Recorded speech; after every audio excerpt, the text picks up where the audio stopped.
So good afternoon, March the 24th, 2014. This is CISG114, Section 1, Web Technology and Life.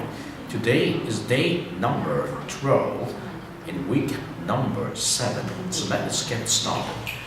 Welcome back to this class. This is the beginning of the 7th week of the semester, and it's also the very last week of the second learning contract on self-regulated learning. So, thank you very much for coming back on time. If you look at the teacher's message that I released to you yesterday, you should see a little table like this, which contains 7 items, okay? These 7 items are the items for the artifacts you need to produce when the second learning contract comes to a conclusion, okay? And the official day for you to submit these items are on the March 29. That means this coming Friday, all right? But you see that as your teacher, I can always add you a couple more days, and this time I give you 5 more days, okay? So the end of the submission period is April the 4th, next Friday. So that means if you start working on today, you still have how many weeks to do it? 2 weeks, okay? Now let me ring the bell. You just have 2 weeks. Let me ring the bell. You just have 2 weeks. You just have 2 weeks. 2 weeks. 2 weeks. Is it enough? Better than not, okay? 2 weeks, all right? So, may I just inform you, you have 7 items to prepare, just 96 items you did in the first learning contract. But what is the 7th item? Remember, the 7th item, you do not need to submit, but you have to work this out using the wiki for the past 2 weeks and also for this week, and of course, extended to next week, true. But may I remind you, although I've given you extension for the submissions of the artifact, please understand that the learning contract number 3 starts next week, okay? And that means what? Before the end of this week, you must have your teams formed. How do you form a team? You combine 2 pairs together. And in this class, there's only one limitation, because I have 2 pairs in this class, which respectively contain 3 members. So the 2 pairs which contain 3 members are not allowed to be formed, okay? So you can only form a team by connecting to a pair which contain 2 members, okay? At most 5 persons in a team. So may I give you some time after today's class, better say after the first half hour of this class to you, that you can negotiate among tables to understand who your potential team partner is, okay? So in the meantime, now, I want you to pay attention to these constructive modes of learn to learn. Now, starting from this week, I'm giving you very explicitly what you should be doing when you're doing the learn to learn mode of this course, okay? In the past 6 weeks, I have been giving you reminders to learn through the weekly before class, during class, after class, and with activities. But what you are exactly expected to do is this list, okay? You discover that you have chosen a topic, and in the second learning contract, 1 topic from each week. 1 topic from week 5, 1 topic from week 6, 1 topic from week 7. And you have to learn how to maintain interest and your curiosity of that topic chosen for at least 1 week per topic, because you have to devote this time. And then how do you actively look for existing knowledge of this topic to help you dig a little bit deeper? And how do you select and seek more information about a topic to share with your learning partner? And how do you develop learning strategy to enhance your understanding? And try out the new knowledge by sharing it in your discussion forum. Listen to the feedback of the learning partner. Reflect on feedback to find some new things you might have missed. And finally, reach a point where you realize you can put things together.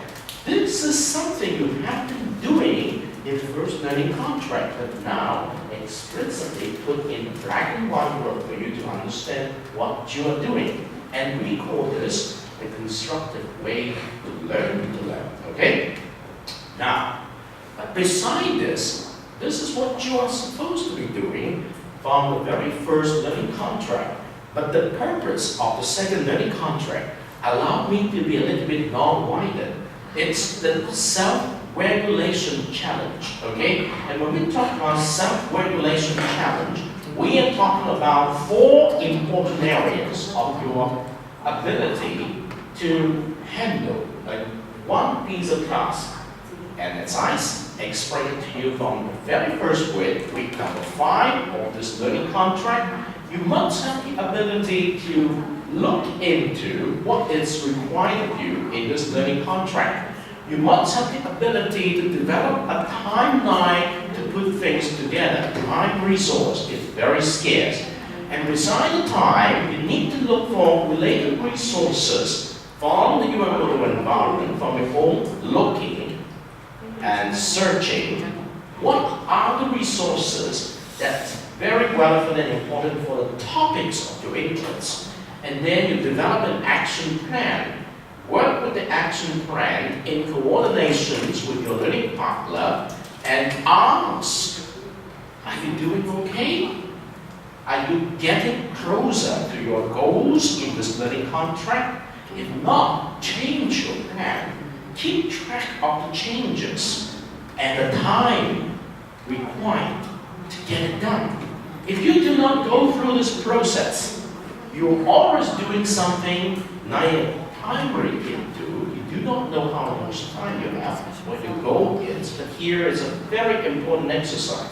Self-regulation means you know the goal, you know your time now, you know your plan, and you know you have to look at resources to get it done.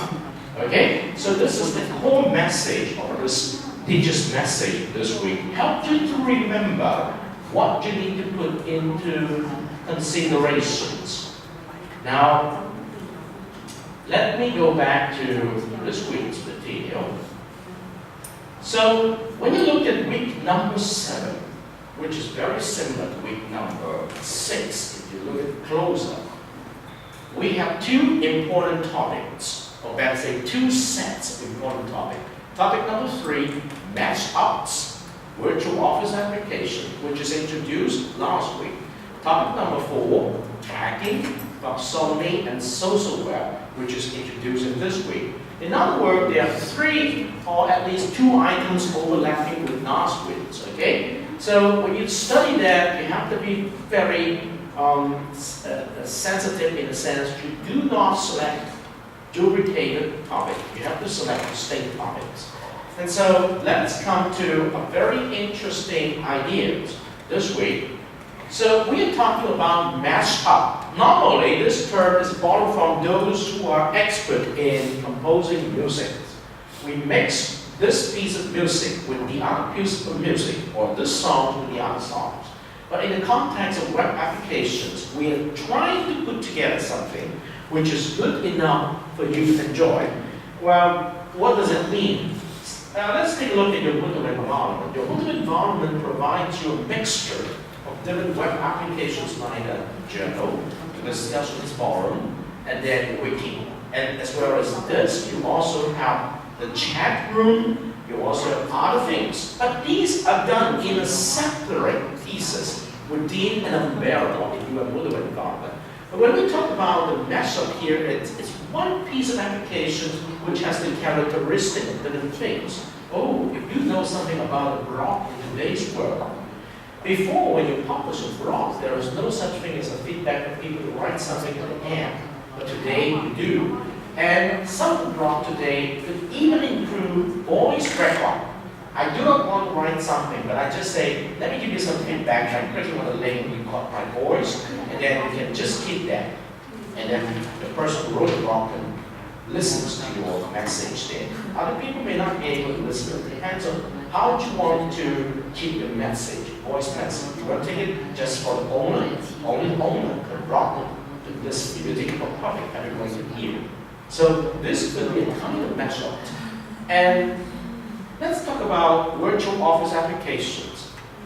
When we talk about virtual office today, what we're talking about is, I have a physical office in my building, okay? But sometimes I will not be in my physical office because I'm staying home taking care of my kids. But the way it's, I still can work online work because I have to get access back to my little environment where I meet my student online. So at home, I'm almost 24 hours a night in this office. So this is somewhat like my virtual office here. And when we talk about virtual office today, for a business person who may not have an office in Macau, whose physical office could be in the United States. So how can we do something which is about virtual office? Oh, it's a business here. So we talk about virtual office, about how you can set up a different virtual office in the virtual space so that you can interact with clients all around the world, even though you do not have a physical office here. But the idea we would like to talk about today is introduce you to the web applications, particularly from Google, which is able to give you some ideas of a virtual office. And one example is the Google Voice for your business. So let's take a look at Google Voice.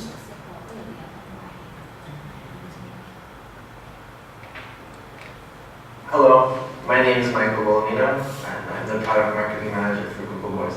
What is Google Voice? So Google Voice is essentially a way to get a phone number from Google. It's all about connectivity. It's about helping people stay in touch with each other, getting more out of your existing services, and providing this free product and free experience to people in a way that will benefit them. You have a number with Google, Yes. and people can call that phone number. Yes. And you have to get a Google phone. What does it ring? Oh no, you don't need to get a Google phone. You keep your same exact phone. You don't have to switch numbers or get rid of numbers. You don't have to worry about changing service plans. Your phone plan and your phone number will stay the same. Think of Google Voice as a layer on top of your number, as a layer that comes with a lot of features that make your number more powerful. For example, this phone number can then ring all of the other phones that you may have. So say, assuming you have a mobile phone, a home line, and an office phone, your Google number, when it's called by anybody, will ring all of those phones, or just two of them. It's really up to you to decide what you want to happen.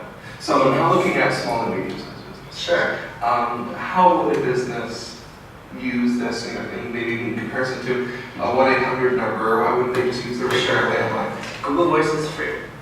And on top of it being free, you can make free calls to the United States and to Canada. On top of that, you can send free text messages.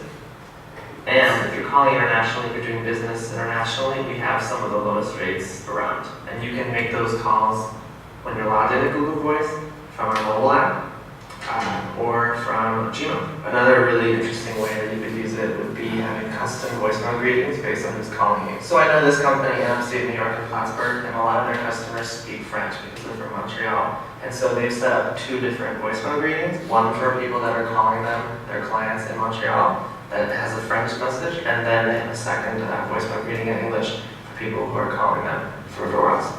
On top of that, some of the really cool things are voicemail transcriptions. So with voicemail transcriptions, my voicemails get transferred into text, and then they get sent to me via text message. I also know this real estate agent from New York, and she's always on the go in her car. She's my mother.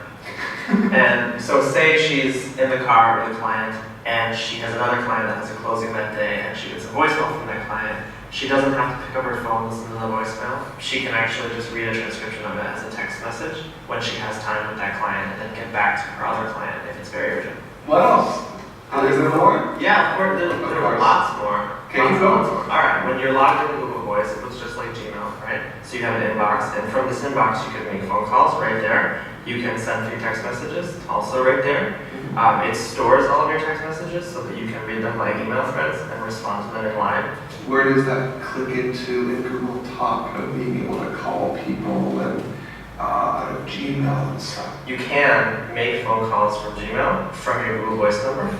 Okay. And you can also receive calls in Gmail. And so the way that works, if you get a call to your Gmail account, is you'll hear a ring just like the phone was ringing, and a little menu will pop up. You click the accept button, and then as long as you've got your microphone hooked up, you can start having a conversation right away. Okay. You can also bring up a dial pad and make calls locally, internationally, wherever you want. Is it one phone number for the rest of your life? Yeah, it's a phone number that you won't ever have to change, really. I did not know you could do that. You can. That is very cool. What do you discover from this very short video, 3.44 minutes? It introduced you something which is, you have to pay for it? Is it free? Okay, it's free, right? What is the name of that something? Google Voice. So do you use Google applications yourself? Not yet? Okay, not yet? So you better sign up for a Google account and try something new, because in this course you need to learn something new. And what they have introduced to you here is a very smart applications in virtual office, okay? Your phone, right? In any office you need to have a phone. And that phone helps you to keep people in touch. But what is the characteristic of this phone? Just phone. Is it a CDM phone number? No, right? It's a Google Voice number which can be connected to your local telephone number, right? And then to keep you in touch. That means what? If I'm a businessman, okay, this is a universal phone number, whichever is applicable in the world, and it could call me back in my CDM account, okay? And I could dedicate different kind of services to respond to other, and it could hook up to my Google applications such as Gmail, and such as SMS, texting, and other things, right? So what do you need to learn from a video like this, particularly when it has this particular name here, is to go and look into what Google Voice is all about by pressing your Google search, okay, and type in Google Voice and see if you can set up or sign up for this service on your own, okay? Now in your learning contract number 3, which is very much related to the course intended learning outcomes, as I mentioned last time, you actually have to select some real-life web applications out there, okay? And put into your action plan and see how many of these applications you can make the best use of in your personal life. And normally, when next week comes, I will introduce to you, I expect each student to try 5 different applications, okay? 5 different, okay? You can use SlideShare, take picture, upload it, okay? You can use video, which I also introduced to you one time, which is the YouTube video. And this is a Google Voice. And you can also try Gmail, okay? You can also try voice record, okay? And if each person tries 5 different types of web applications, when you work together as a team, normally which can take 4 persons, you have 20 applications on your table for you to learn from one another. Although they might overlap, okay? But it's very good. Do you understand what I'm trying to tell you? In learning contract number 3 starting next week, we will focus on course intended learning outcome, which asks for you to try out different web applications, okay? And if you look at the websites over there, particularly starting from this week and subsequently to the end of learning contract number 3, you have a lot of this kind of applications via video like this, and you can try doing it, okay? All right, that's the purpose of showing you this video. Remember, this is one of the many. Now let me show you one more video. Yes, it's from here. It's the YouTube, okay? 1 minute. You've probably gotten into your small business because you have a passion for what you're doing. What better way to explain to people what your business does and who you are than by video? When a business gets on YouTube, they're not just buying advertising. They're really buying into a relationship, a very special relationship that audiences have with the creators of this content. On YouTube, passion trumps production. Now, you can have the same quality with a $500 camera. And so for an emerging business, the message to you is just be honest with what you have and what you give people. The production costs are going to be high. There will be an audience for it. YouTube advertising is about creating content that people are going to seek out, love, share with others. We have an engaged audience. You have people who are leaning forward, very engaged with the content. content and really interested in what you have to say. It's really revolutionized the ability for anyone to share videos with the world.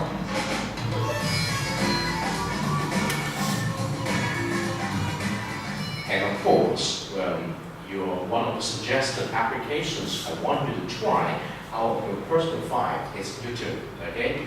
And remember I showed you one time you sign up for YouTube, and once you log into your account, there is a YouTube video capture for you to do a personal brief video. Or what you can do is just like what your teachers are doing every class.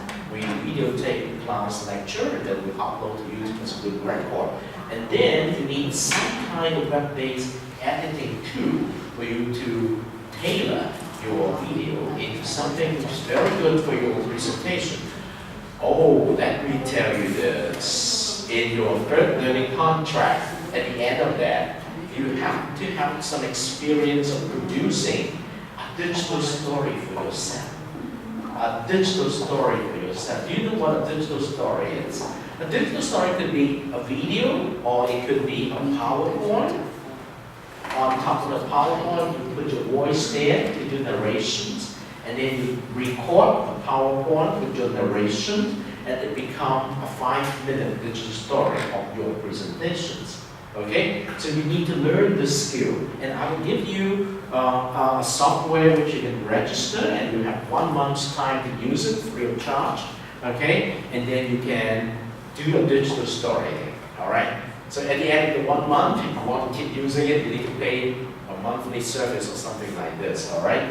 But it's a very useful tool. You have a lot of applications to choose in your first learning contract after you got started with the inquiry-based learning process and the self-regulated learning process. Remember, what is the theme of next week, studying of the third learning contract?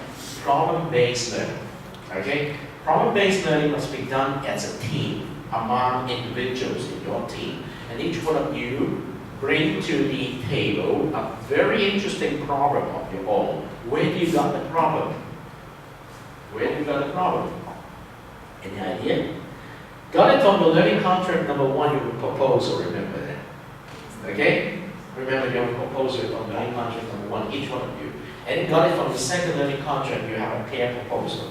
So in each team, which presumably contain 2 persons, you should have 4 personal proposals and 2 peer proposals, right?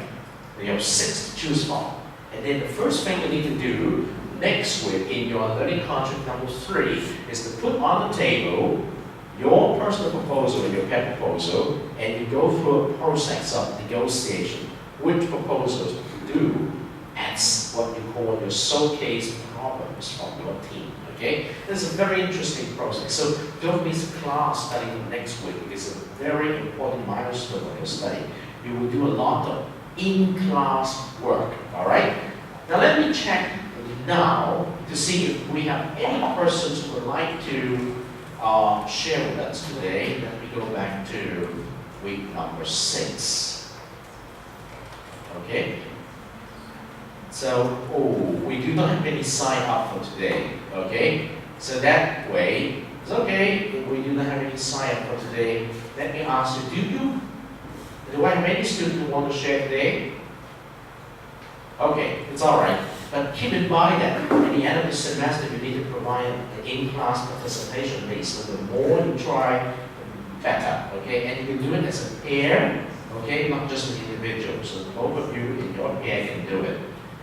So, now let me go through this.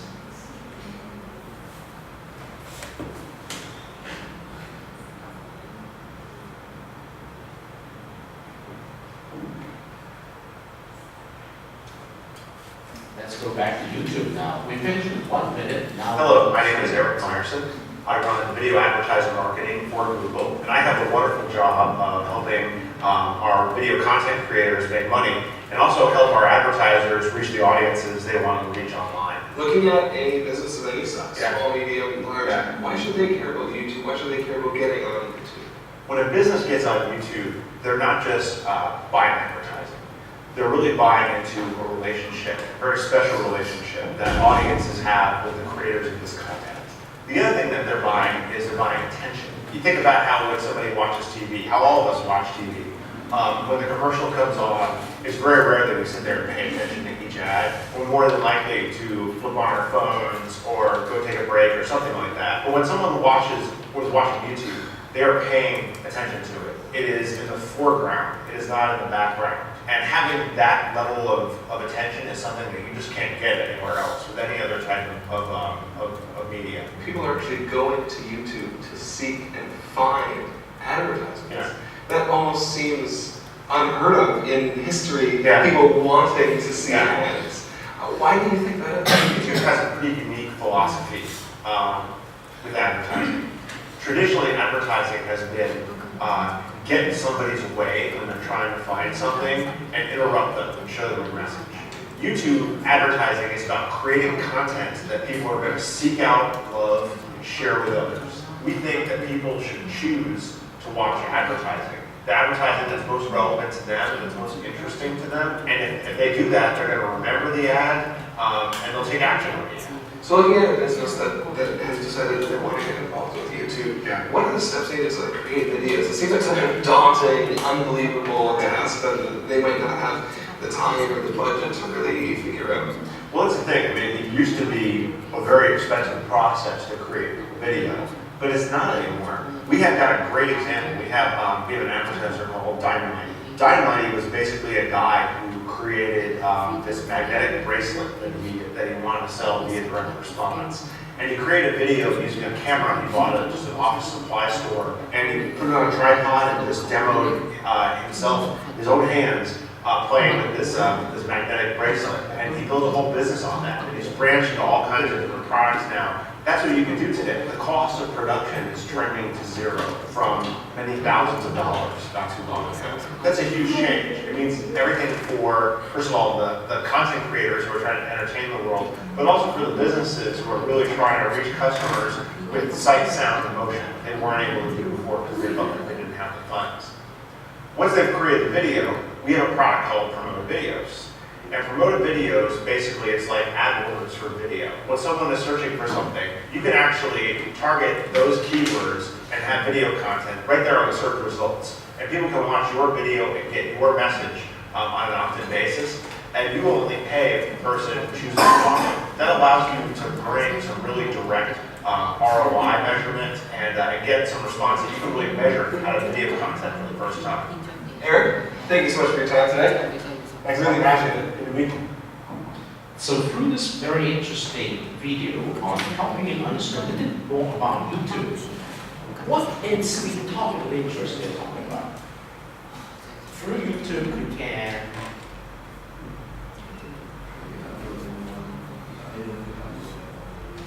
yes, that the purpose is look at the time. Cut down the cost of making advertisement. Okay. Any other suggestions? Advertisement. Okay. Using YouTube to do advertisement. Anything to do with costing? Very good too. Because we can do it ourselves, right? By doing what? A video. Yes. Produced by who? Ourselves, right? Such as a very interesting example, you see the bracelet, the magnetic bracelet. You can look for it in your YouTube video there. It's a very interesting product which is produced and promoted using the YouTube video by the person who designed this bracelet. And many people feel a little bit very much surprised by this bracelet too. Are you surprised with the bracelet in this little kind of form, this stuff? Is it interesting? All right. So let me ask you this question, which is the core of the message. What's the difference of doing advertisement on YouTube from doing advertisement on the other channels such as TV or newspaper or commercials? Do you get the message?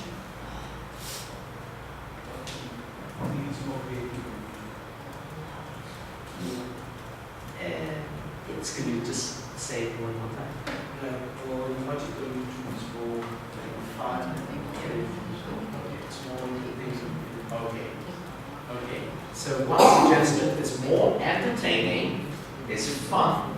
Did you get the message or implied by this video? Okay, let me ask you this question. You are now watching on a TV drama series, very cohesive, very entertaining, but all in a sudden, you see a blank screen.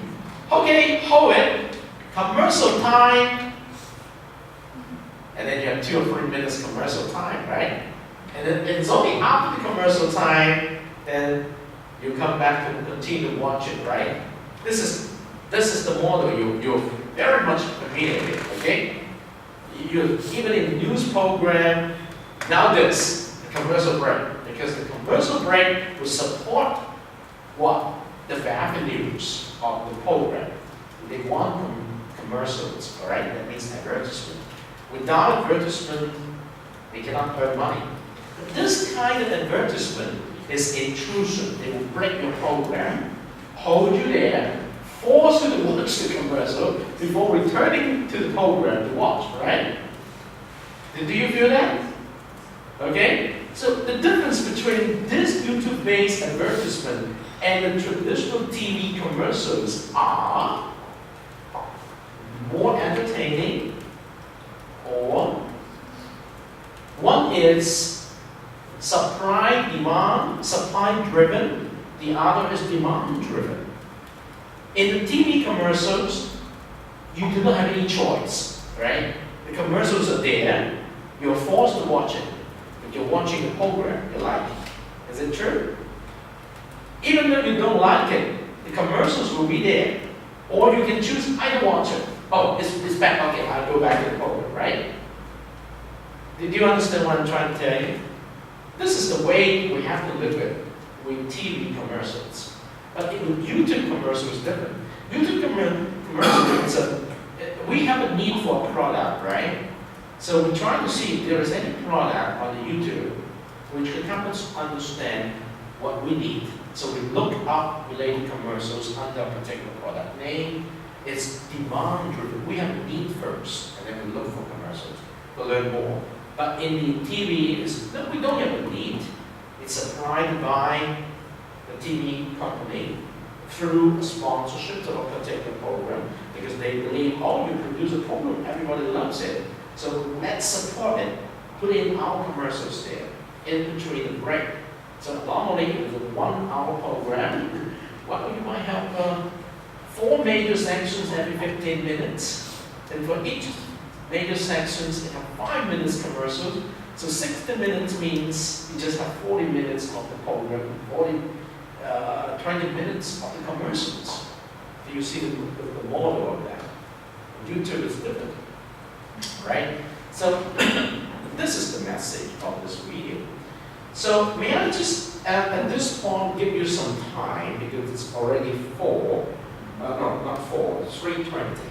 I would like you to put together what we said so far in today's class, including watching some materials of this week's class on methods, and then adding to it is you're getting ready for the next learning contract, in which you need to select per student 5 different web applications to use in your study of learning contract number 3 to demonstrate you know how to use them, okay?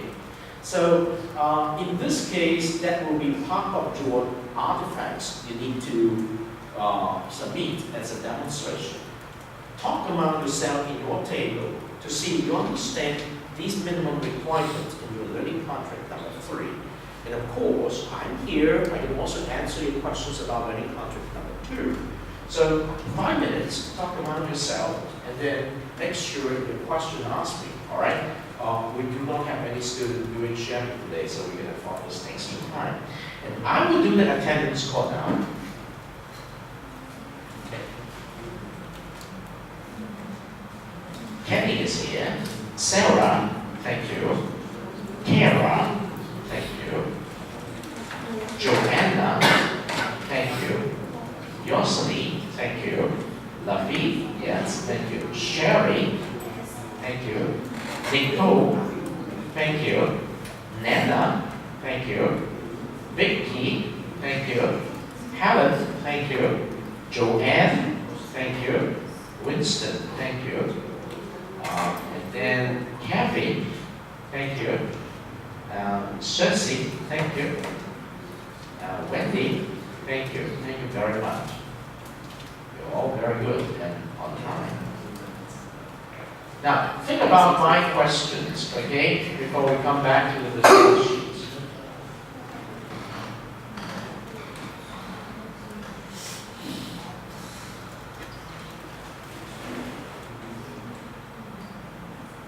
Yes, I'm coming. Okay, let me just read. Number 2. Which one? No, it's learning module number 3. Not learning module number 2. Because starting from next week, it will be learning module number 3. Okay, I expect that each one of you select 5 different web applications to use and put your experience into your learning module artifacts. And you also need to produce a digital story about this. Very simple. You know that there's a YouTube, okay? You sign up to YouTube, and in YouTube you have a video capture. You can produce a short video of yourself, okay? And you can upload the video to YouTube, and then this is one application, right? Very simple. Introduction to no. It's very up to you. For example, web applications, right? Web applications. YouTube video is one application, right? So we need to use the YouTube video. If you have an account there, you log into YouTube. Over there, they have the facility of producing the video yourself. You use the webcam in your computer. You use the YouTube capture, and you can actually video yourself talking, right? So you may use that YouTube video to present a 5 minutes sharing, and then record it, capture the video, and upload to YouTube. That is one application, right? Do you understand that? Yeah. Fine. Oh, the second one is even simpler. If you have to go back to my weekly topics, okay? For example, photo sharing. You use the digital camera to take some photo, okay? And you sign up to some photo network inside Flickr. And then you can upload your photo there. And there you can demonstrate your photos, right? And there's a second one, right? Well, the third one could be a voice recorder. You go to a website which is voice, record your save, and then you can record your voice, okay? And then you can keep a link of that, and then the third. A lot. And here is a Google Voice. Remember we talked about Google Voice, and you can create an account there, and you can try to use Google Voice and create a phone number there, and from the Google Voice number down forward to your present number, and you can also show that, right? A lot of this, don't worry, a lot, talking, tagging, even you use a blog to write something, it's also an application, right? Yes.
discussion forum.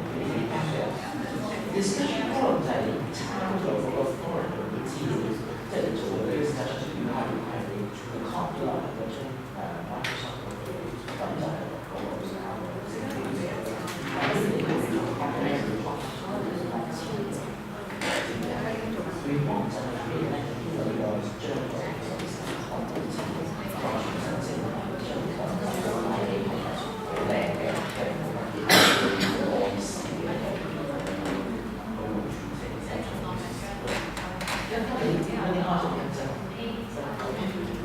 Very good. Do you understand? Focus on learning content first, and then study next week.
Okay, now allow me to bring you back this video because I think it's very important that you have to keep this in mind because we are now concluding the second learning contract.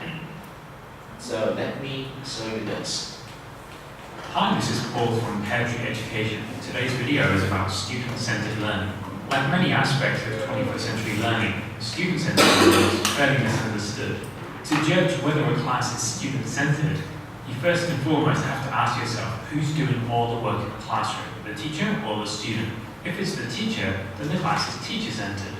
While the content of the class is extremely important to student-centered learning in that if the content is relevant to the students' lives, that makes it student-centered. The problem is, if it's all about the teacher doing all the talking and basically imposing ideas on the students, then it's definitely not student-centered learning. In fact, in the student-centered classroom, the teacher has very little airtime. How many teachers out there have you seen that basically feed off their students, hanging on and listening attentively to their every word? While it's fantastic for students to admire their teachers, ultimately student-centered learning is about the students doing all of the work. After all, learning is about doing. So in order for your students to learn, they have to be doing the work, not the teacher. We need to get away from this teacher telling the kids just how things are, or imposing their views upon the students, and allowing the students to at least have the freedom to discover things for themselves. In a nutshell, project-based learning is the best way to implement student-centered learning because the students are in control of the project. And I'm going to come back to that later on. But firstly, just to kind of indicate, what are the signs of a teacher-centered class? Well, as I said, in a teacher-centered class, the teacher's doing all of the work, they're doing all of the talking. Even if the students say something, the teacher will frequently interrupt the student or finish what they're saying, or perhaps even correct their point of view and actually point out whether that student's wrong, because those views conflict with the teacher's own. The teacher may give good marks on papers where the students are agreeing with what the teacher believes, and bad marks the students have an opposing view to the teacher, regardless of the quality of the writing. Ultimately, it's quite hard to avoid teacher-centered classes because it's human nature to teach what you believe to be important. And as a result, Classes are highly politicized. They will contain information that essentially imposes views upon the students about what is right and what is wrong, what is important, what's not important. And so you can't sanitize a class, you can't eliminate that because everything's politicized. But at the same time, you can't be a hypocrite. You can't ask your students to be open-minded when you yourself are highly judgmental. You have to give room in your class for students to have views that oppose yours. So if students are doing all of the work and they're working in groups on projects, what are the things that they could be carrying out that they wouldn't ordinarily in the teachers in the class? Well, firstly, there's clearly more student talking time. The communication process is highly complex because they're working in pairs, they're working in groups, they're communicating verbally and in written form. They give presentations, so there's a public speaking element to the class. They're doing peer teaching or even teaching a whole class. They have to defend an opinion because that opinion is going to differ from other people. They may have to negotiate because they're working in groups, and when you come in with a group idea, you have to be able to make compromises and also defend your position when you believe so strongly that something should be included or things should be done a certain way. There's a huge element of researching involved. Rather than the teacher presenting you with all the facts, you have to be the one that goes out and finds those facts. Then you have to sort through them, use critical thinking to decide what facts are accurate, which facts are inaccurate or biased. You have to be able to amalgamate that data. You have to be able to form informed opinions based on the data that you've found. All of the researching, communicating online, and using computers for presentations and for your papers, these are developing computer skills that perhaps you wouldn't ordinarily have had so much use for. There's clearly a huge amount of teamwork involved when you're working on group projects. There's problem solving, there's organization and planning involved. You don't just go ahead and do the project. You have to essentially organize your team, who's going to play what role, and also what are the stages of the project that you're going to go through and what are the timings for those projects. So there's time management involved as well. I mentioned on a previous video about student collaboration, how in, for example, lit circle classes, students play different roles. And this is no different from any classroom. The roles may change somewhat depending on what the content of the class is. So in a lit circle class, you can have things like character captains and culture connectors, where that wouldn't be very relevant in other classes. So essentially, you have these roles that may be set roles that the teacher's already created, or the students may just invent roles themselves based on the need of the group. The greatest thing about student-centered learning is that students have the chance to learn by doing. And, more than this, they have the chance to learn by making mistakes. They're not given facts. They're not being told, this is how it is, now write about that. They basically have to go out there and find out for themselves. They have to create projects that may ultimately be failures, but they learn by going through that process. They learn by making mistakes in their groups on how not to work in a team, and then find out, well, we shouldn't have done that. You have to go through that kind of evaluation process, self-evaluation, at the end of every project. Now, of course, we can't escape the fact that the teacher's in the room. The teacher's role, as I mentioned on other videos, is there to act as a mentor. There is obviously instructional work that needs to be done by a teacher. It just shouldn't take up entire classes for week upon week. The teacher's there essentially to present the minimal information just to get the students to understand something, and then get them working, get them doing something. And so much of what teachers do at the moment in the classroom could be done by the students. It's just that the teachers just can't let go of control. They feel like they have to be constantly at the front of the class. Even when the students are at the front of the class, the teacher's up there with them. Why? The teacher shouldn't be anywhere near them because essentially they're sharing the limelight that the students should be receiving. It's almost like the students don't belong at the front of the class, that's the teacher's position, which is complete nonsense. In my classes, I make a point of actually sitting down with the rest of the students while the other students are up there presenting, because I'm not more important than the students are. If someone's up in front of the class, I'm just going to sit down with the rest of my students, and that's where I belong, because I'm a member of the audience. Our jobs as teachers are to observe our students, watch how they interact, watch how they carry out research, watch how they organize and plan their projects, how they organize their teams, and look for weaknesses in those things. Look for strengths in members of the team who are able to carry out those things and basically delegate it to people, lead in a group, and also bringing out the best in others. And then point that out to them and the rest of the students that person has that ability. But then teach the other students how to do that. Or better still, get the person that's good at it to teach their peers. Now, coming from a British background myself, I know how begrudged other students would be by this right now. The idea that someone from their peer group has the nerve to tell them how to do things. But this is the thing of our culture that we have to change. We have to be able to let go of our pride and to be able to accept the abilities of other people in order to learn, in order to better ourselves. We're all too ready to look up to adults and adore them and essentially worship the ground they walk on and listen to their every word as if it's God's law. But then our classmates may say something actually more accurate than the teacher does, and we just dismiss their point of view because we don't believe that they can be any better than we can. I've seen this time and again in ESL classes where people younger than them or of the same age or of a different gender, and they'll just dismiss what they have to say. I'll ask them to work with that person and they'll just look at me and just carry on working independently because they have no respect for their peers. And this is the thing I'm working on. I'm just thinking to myself, well, I don't care how good your work is. If you're incapable of working with another human being, that's the thing that's going to affect you in life. And that's the thing I'm going to be working on. I may be here to teach you a subject, but that's not all I'm here for. I'm here to teach you life skills. I'm here to teach you social skills. I'm here to teach you how to be successful in life. And it certainly isn't about being independent or being disrespectful to other people. Student-centered learning is by no means a new topic. It's been around for decades, just this whole concept. And yet, when you look at the average classroom, this is just not taking place, mostly because of the way the curriculum is designed, but also just because teachers were educated in a teacher-centered classroom, and this just perpetuates the problem that you end up teaching exactly like you were taught. At some point, this has to change. Some teachers that are currently teacher-centered have to reflect on this and just let go of control. They have to give control over to the students, give them the airtime, set them challenges at the beginning of the class, and just let them get on with it. Don't interfere, apart from when things are absolutely out of control. But a little bit of chaos in the classroom is actually a good thing. A lot can be learned from making those mistakes, from arguments, from people disagreeing with each other, from people just blatantly making mistakes, just going about things the wrong way. They will learn from making those mistakes. And if they don't, after they've finished, then you can get them to reflect on that and then perhaps guide them on that. That's your job as a teacher, to be a mentor. To finish, I'd like to give you an example of a really bad class, one that was extremely student-centered. After 10 or 20 minutes of explaining the topic and giving multiple examples, she finally said, okay guys, now try this example, see how you get on. 5 seconds passed. Okay, here's the answer. Now don't look if you don't want to see how it's done. If you haven't finished, you can just look away. But let me explain how it's done. It's done like this, blah, blah, blah, blah, blah. Okay, here's another example. Try this one. 5 seconds passed. Okay, here's the answer. Oh, let me explain to you how it's done.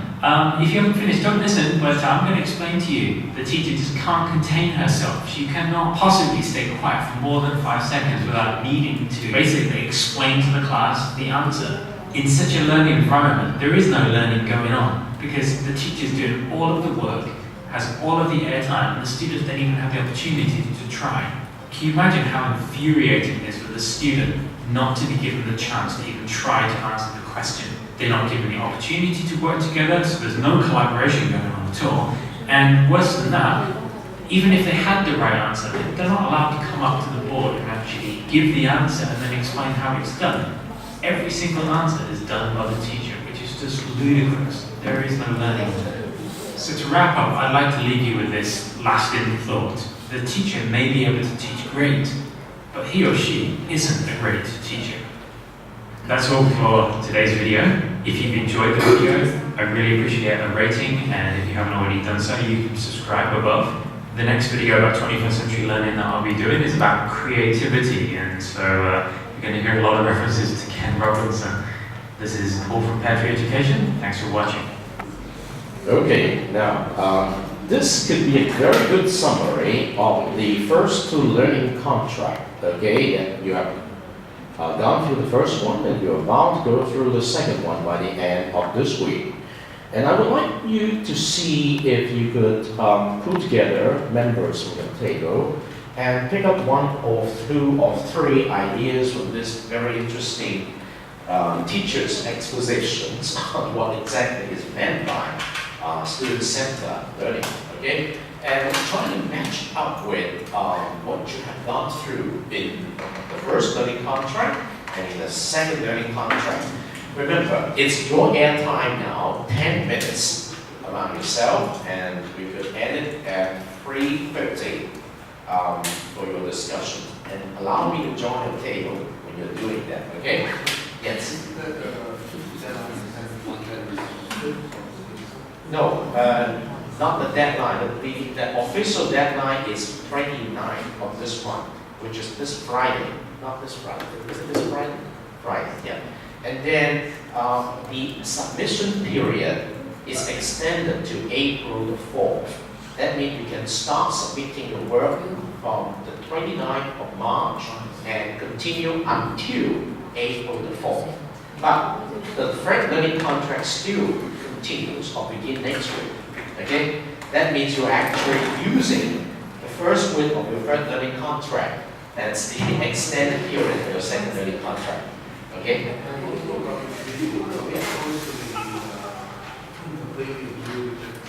No. You can say anything about this. Your discussion is the most important.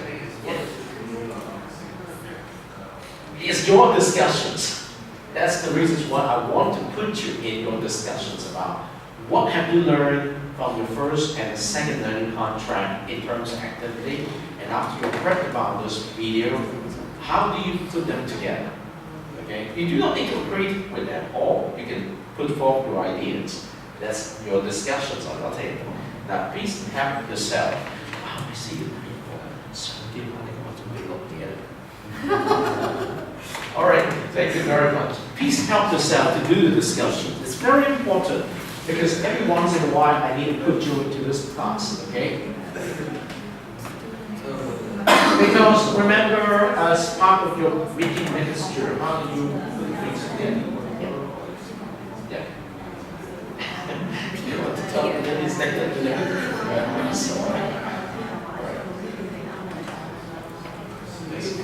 Yes, make sure you get engaged in the discussion. You see, I have a very patient to wait until the end of the second learning contract before I consider this video. It's a lot of things to discuss. You see, normally I would pass the microphone, all right? That's the minute to stop the mistake. All right. It's very important.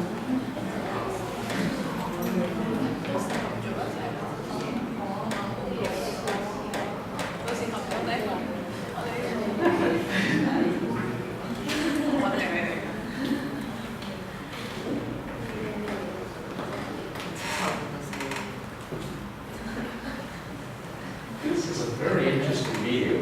It says a lot for our teachers. Right, our teachers doing teachings in this class. It's very important.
Okay, now let's see if our tables have some feedback. I've heard a lot of very interesting discussions already. So we start with using your table, or you can pass the microphone to Kenny. Kenny's table is very interesting. We heard a lot. So Kenny, could you share with us something? It's your share time, right? Hi, Kenny. Hi, sir. First, I apologize for being late. It's okay. And also, my idea about this video first. Yes, Let's yes. not talk about the second contract. Unfortunately, I quite disagree with this video. Yes, yeah. And I will give my reasons because I think, because humans' knowledge has been, being gathered for thousands of years, no matter what the kids ask. Okay. Usually it's not beyond what we can. There's nothing new, frankly speaking. Okay. If we're talking about cutting edge technology, like bachelor or doctor degree, it's fine for letting the students to be centered. And just now I speak to Nafi, he also mentioned that in the university, the college grades, it's the reason for learning, it's not only for learning stuff, it's also giving them a chance to be centered so they can step into the society and they can spread their own point of view. Yes. Yeah, but just now we saw in the video, most of them are kids and even primary or high school kids. I don't really trust what they can give. So-called ideas are really important because just as I said, everything is written in the book. I do not believe they can bring up something new beyond what the human already discovered. That's my idea. Thank you. Okay. Now, before we take the microphone away from Kenny, any ideas shared from the same table from the other two partners about the video? What the video said? Tell us the message of the video. Yes, thank you, Lovey. Just to add to Kenny's point, I think when students are actively involved, it's just a way of getting them engaged, just for them to be interested. Because when the teacher's just teaching, it's kind of boring sometimes. Yes. Because just talks. But when they are engaged, it's more fun. But our support this point again. If you go to primary school and if you let the kids to be sharing every time, I don't think they're gonna be bringing up conclusive information because Yes. children are easily influenced. They can Yes. believe whatever they are told. So I'm afraid they'll be sharing wrong information. Okay. Okay. So you believe the videos tells you the kids are sharing all the time? Yeah, it's good and bad at the same time. Okay. Okay. Okay. What about Shitsi? What do you get from the video? Tell us something about the message you got from the video.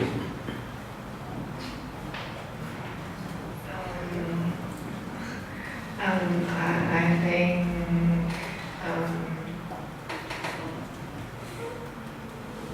Yes. What do you think?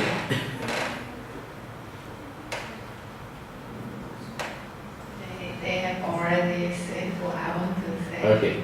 So what you mean is they believe after watching the video, one or 2 points, the kids are allowed a free reign to study. So there's no teachers' interventions. So it's not a very good thing, right? Yeah. Okay. So now let's go back to another table. Let's listen to any table of the choice. What have you discovered from the video about what they say? In the video, I think that they encourage that the teacher role is the mentor of the student, and the student do more communication and maybe group discussion, and they have the chance to share their idea of the topic. Right. And they maybe do more project based, so it's good for their learning. Okay, does it mean there is no instructions at all? Just let the kids do the things on their own? No, and the teacher should inspire the student idea, and the students follow the instruction of the teachers. Okay. So, any other ideas from your table? Thank you. And I think it can increase the communication between the students and help them to improve their critical thinking. And it helps them to do project and some homework independent. Okay. Okay. Any other ideas, Helen? Teacher can give the topic to the students to do something or project, Okay. and then they can improve their relationships, or also they will have different characters to do the things, and then they will have inspired their ability So that means... on the project. Wow, very good. And also, I think maybe their planning, they can, because they need to think of their topics, they need to plan some things, Right. and then go to the project, so they will have the planning skills will increase. Okay. So, Vicky? I agree with her, and I think that the video provide many advice for the student to improve their independent learning. Okay, thank you. So, now, in the interest of time, yes, could you... Yes, go ahead. Tell us something about from your point of view. Hello? I see the student-centered learning is kind of like the inclusive learning, because the student can learn things by themselves and they can discover. And maybe after they get access with the knowledge and use the knowledge, they can learn it better. Okay, thank you. Because they own the knowledge, right? Anything to add from your partner? Yes. Yes. In my real experience, in my high school, almost all the students learn knowledge just to prepare the final examination. Right. Yes. But so when I have my first presentation in I feel very nervous. Okay. I think the student-centered learning is very important in mainland China, Okay. especially in high school students. Yes, thank you. So that means give more time for the student to really understand what is meant by learning rather than examinations. Yes. Okay, thank you. Can you pass the microphone to Joanne? Yes. Joanne, what do you think? Actually, I think that most of the students in Macau are actually in the situation of passive learning. Okay. In my real experience in my high school, we just learn the knowledge passively because the teacher told us to memorize all the papers, questions, so you can do the best in your examination. Okay. But if you don't memorize the details, you will fail. Okay. So we just passively receive the paper and memorize it at home. So I think this is actually the problem of the education system in Macau. Okay. I don't know. I still remember when I was a kid, there was a golden rule. It said, my way or the wrong way. Yes. The teacher said, my way or the wrong way. So, yes, thank you very much. Anything else to add from your partner? I think about student-centered learning is a good way for us to learn something, but it depends on the student. Not all the students want to be active in this class. Yes. So, otherwise, if the teacher taught if the learning way is teacher-centered learning, Yeah. maybe it's better for those students who don't want to participate in the class. People will say that because it's harder for students to do student-centered learning. Yeah, and maybe some students will think that it is annoying for them to do a lot of things in the class. So, Right. so I think all of this learning depends on the student, not only Yeah. professor, teacher. Yes, thank you very much. So let's go to this table. Thank you. Thank you, Nico. Fortunately, my high school period, I have like peer discussion in most of my classes, except for studying some rules or some professional knowledge of some subjects. Okay. I think it's quite good to have this peer discussion. We can improve our communication skills and social interaction with others. Okay. I think it's really good to have this kind of learning. Thank you. Wow, it's almost 4 o'clock. So would you want to say something? Your partner? Yes. My school is have the same experience as the code. Thank you. And we always have some group discussion and some presentation. So we are so being encouraged to learn knowledge from this way. So I adopt this situation and I have a lot of fun for that. Thank you very much. So very last table, Usenate's table.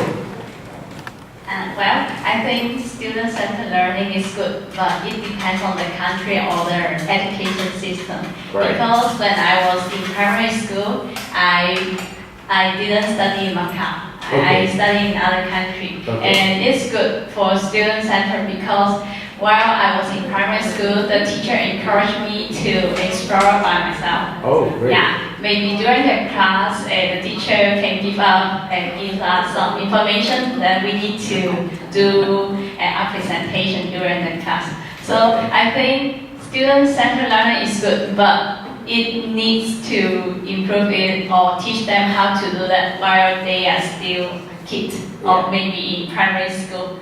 Because in Macau, yes, a secondary school teacher wants us to explore by ourselves, but maybe we don't have the motivation to do it because while we're in primary school, we like to just listen what the teacher says and we don't think. Okay. So, yeah, so I think it's difficult for Macau students to have a student-centered learning. Okay, thank you. I appreciate very much. I was told by many of my colleagues that we're so used to using only 20% of our potential to do our learning. If we could help our students to raise the 20% so to 30 or 40, they're going to do great jobs. So it's already 4 o'clock already. I'm sorry to hold you a little bit late. Thank you very much for staying, and see you on Friday. Or Thursday. I hope by Thursday I should have finished your learning contract number 1. Yes? In week 1 to 4, Yeah. we are told to pick one journal with one question each time. And starting from week 4, you force us to do all the journals, is it? No. This is week 1 to week 4 is learning contract 1. Week 5, 6, and 7 is second learning contract. When you submit the artifact for second learning contract, you also select 1 week's journal. It could be week number 5, it could be week number 6, it could be week number 7. And more, you could share a particular week's journal with your learning partner. So if there are 6 journal topics in week 5, and if you two choose to submit week 5's journal, you could share the topic. He finished 3 and you finished 3, because they're altogether 6 there. Yeah, so we have to do all 6. For that, no, just like in the first learning contract. In the first learning contract, when you submit 1 week's journal, all the questions in that week must be done. Although in the first learning contract, there are maximum 3 topics, right? But now we have 6 topics per week. So, Okay. He's saying the individual journal, like every week, you do everything, but to submit for the contract, you choose one. yes, 1 week's journal. But when you submit your journal for a particular week, all the questions in that week must be finished. And in the second learning contract, you can share the number of questions with your learning partner. That means if there are 6 questions in a particular week, and if that week is what you want to submit, out of the 6 questions, the 2 of you can share. Free for each one of them. You don't need to do all. Right? You got it? Yeah, I got it. Yeah, you have to understand better. Okay? Thank you very much. That's the end for today's CISG 114 Section 1 Web Technology Night on date number 12, March the 24th, 2014.